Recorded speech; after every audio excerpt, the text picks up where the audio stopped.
Allô? Allô? Allô? Oui, Blayzerwanda. Stab umeze gute? ni sawa. Njyewe nyine hari umuntu wampaye nimero yawe ngo wandangira akazi.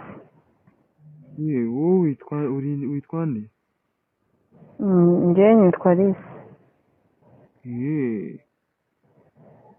Ushaka akazi k'iki? Ufite diplome se? Sha wapi nta diplome mfite, narangije mu wa gatatu ariko nyine mfite nyashi. Nzi no gukora private show. Private show se ni ibiki noneho ukabyara? Ni gukomana yanjye. Gusa ntabyize. Ni uguteka se? Ni ugukora iki? Gukomana. Nisobanurira numve ko hari aho wenda byo nakurangira. Nyine private show ni ukuntu wenda ushobora kuba washimisha umugabo,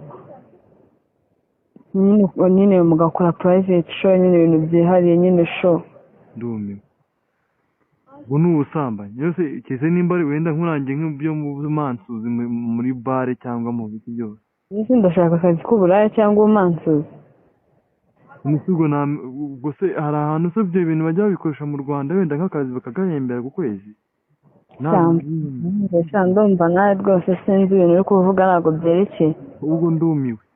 Kugira ngo umuntu agushakire akazi ngo ufite nyashi ngo uzi gukora ama private show koko ibyo bintu.